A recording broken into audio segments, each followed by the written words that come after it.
Okay, so begins our new unit on finding areas between two curves and the average value of a function. Today we're going to work on finding the area between two curves using integration, and today we're going to just use the integration on our calculator.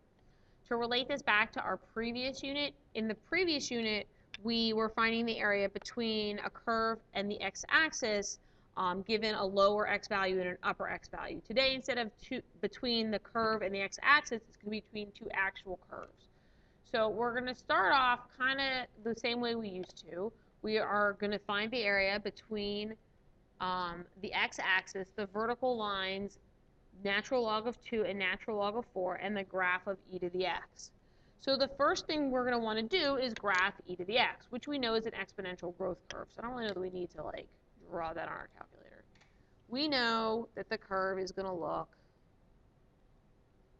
like this. Okay. Now what we want to remember about the natural log of 2 and the natural log of 4 are those are just numbers. So natural log of 2 is just that. And then the natural log of 4 is here. So a little less than 1 and a little more than 1. We'll say here and here, ln 2 and ln 4. So we are looking for this area. This is not anything we haven't already done before. We can, as we like to say, math 9 it.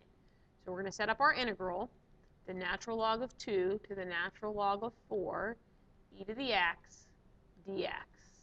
And now we're going to go to math 9, and I'm on the old school way because I like classic. So I'm going to go e to the x is my variable, my lower limit, and I can just type in ln of 2, the calculator knows that it's a number, and then ln of 4. And I see that I have an area of 2. That is so nice. Example 2 is asking us to compute the area between two regions of the graph. So the first thing we want to do is we want to take a look at this graph. So everybody go ahead and graph the parabola in y1 and the line in y2. And after you do that, find the intersection points.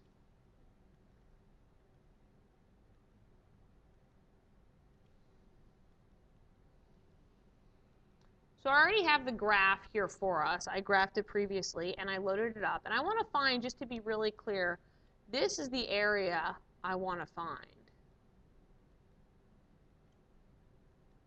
So I need to know what my lower limit are and my upper limit are.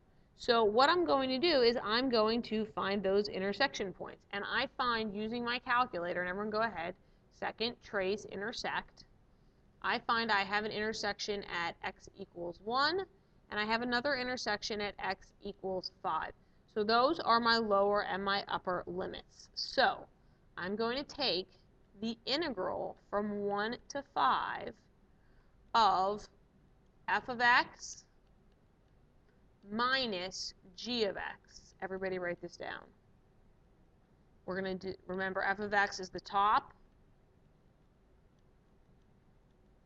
g of x is the bottom.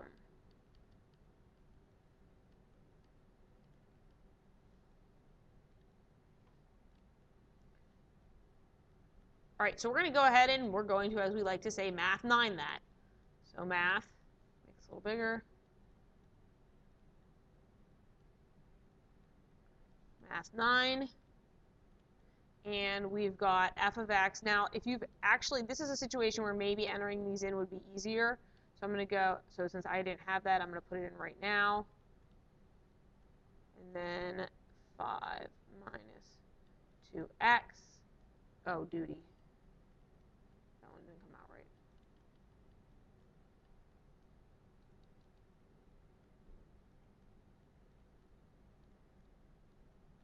There we go. Okay, so now when I math 9, I can say y1 vars, y vars, and you know,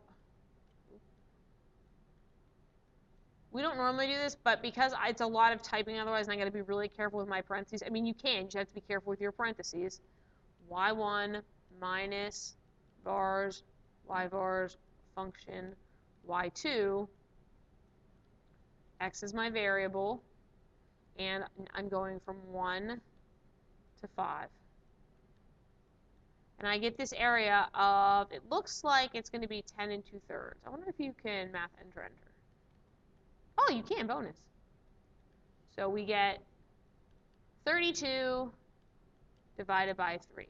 So what I want to do is talk a little bit about what we just did here. Why did we subtract these? Well, if we take this graph and we like blow it up, I'm going to erase this stuff so I can blow it up.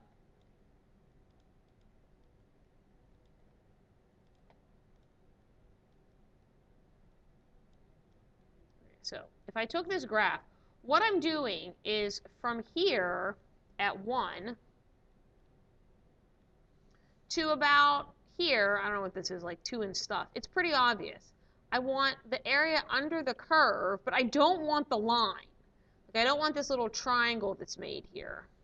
So what I'm going to do is I take the area under the curve, so I'll highlight that. If I had this area,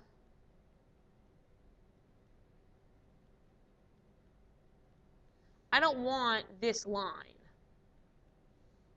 this little spot right here. So that's why I'm subtracting it.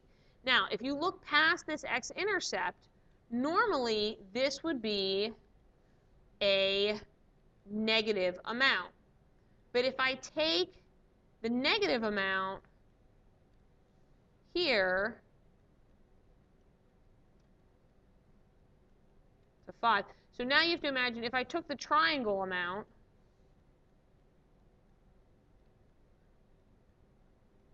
which is a larger amount than the green, if I took the larger negative and I subtracted it from the smaller green, so it's like the green minus the pink, but the green is smaller. So if I took a small, let's write that in green. If I took the small negative area, that's this negative area, and I took away the larger negative area, which is what would be this triangle from the line, I would end up with the area between, and it would come up positive.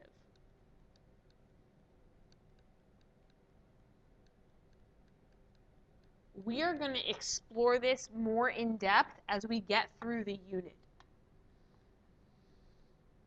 All right, so what I would like everyone to do is take a look at example 3, gently type in f of x in y1 and g of x in y2.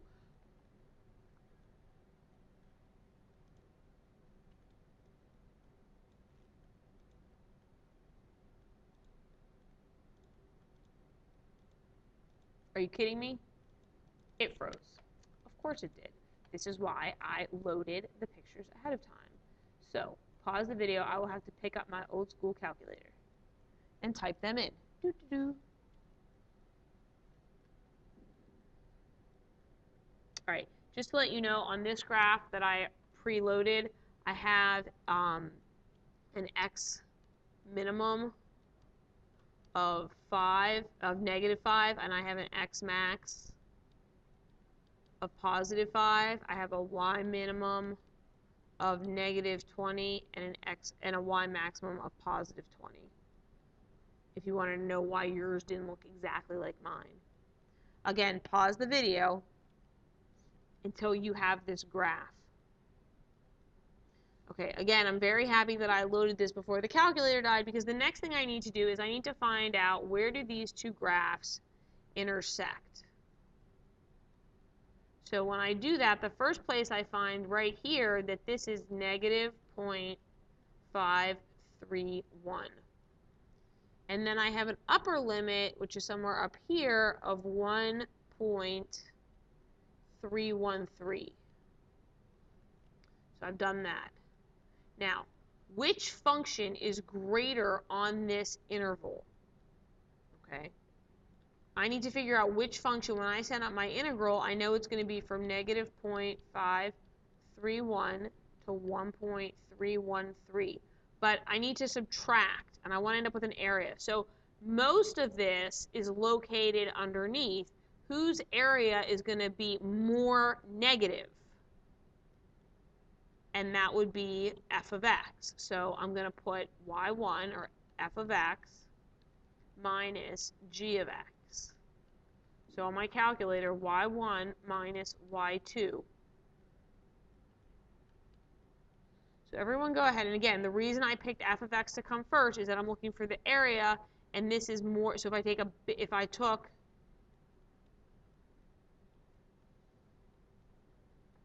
the little negative and I took off the parabola, because this is the one that looks like this, and I want to subtract the parabola because it's more negative, less negative, more negative. Okay, that would give me a positive value. So everyone go ahead, get it entered into your calculator, and from Math 9, you should get this, 6.429. All right. Now example 4, which is the last one we're going to look at, is a little bit of a trick. So go ahead and graph that.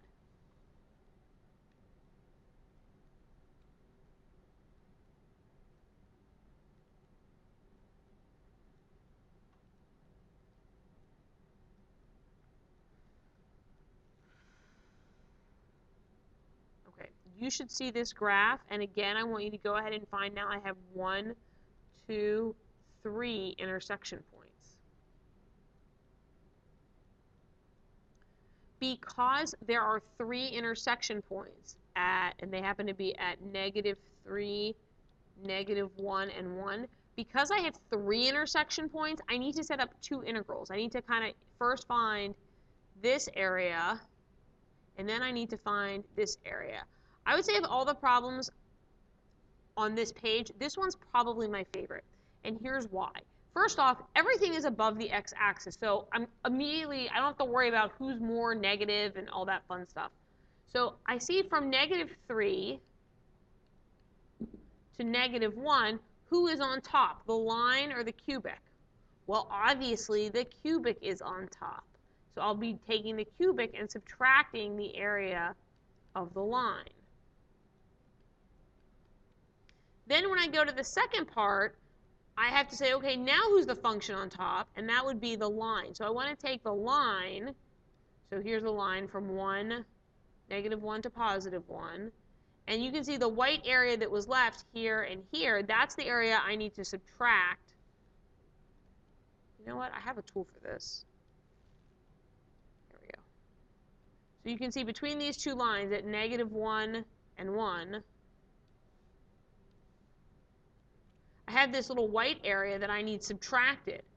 So from -1 to +1, the line goes on we have the line first, and we'll be subtracting the area under the curve.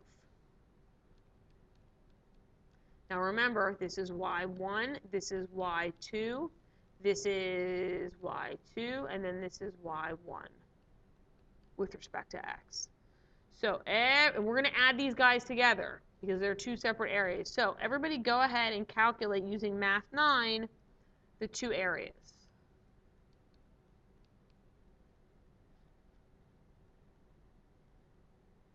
All right. So the first area is 4, and the second area is also 4. So the area between the curves is 8. Homework tonight is to complete the odd problems on the worksheet, the area between 2 curves. So here they are. Where is it? So we are completing the odd problems tonight. I have the graphs here, so I'll scroll through these. So if you need to check your graphs on your calculator, you can see what they are supposed to look like.